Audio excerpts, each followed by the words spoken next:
తమ పవిత్ర పాదస్పర్శ చేత నాకు శాప విముక్తి కలిగింది. ఇక నేను తమకే సొంతం. నన్ను స్వీకరించి అనుగ్రహించండి స్వామి.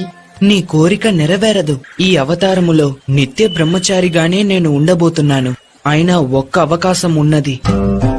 నాకు ఒక ఆలయం కట్టబడుతుంది. అప్పుడు నా దర్శనానికి ప్రతి సంవత్సరం నా భక్తుల సంఖ్య పెరుగుతూనే ఉంటుంది. ప్రతి సంవత్సరం కొత్తగా భక్తులు నన్ను మొదటిసారి దర్శించడానికి వస్తారు. ఏ సంవత్సరం అయితే కొత్త భక్తులు ఎవరు రారో అప్పుడు నేను నిన్ను వివాహం ఆడేదను. నా ఆలయానికి సమీపంలో నీకు కూడా ఒక ఆలయం కడతారు. నిన్ను మాళిగైపురత్తమ్మన్ మంజుమాత అని పిలుస్తూ భక్తులు పూజిస్తారు. నాకు సమీపంలోనే ఉన్న నువ్వు ఏ సంవత్సరం కొత్త భక్తులు ఎవరూ నన్ను దర్శించుకోవడానికి రాలేదో తెలుసుకోవచ్చు. తమ చిత్తం ఇదే అయితే నా భాగ్యం కూడా ఇదే.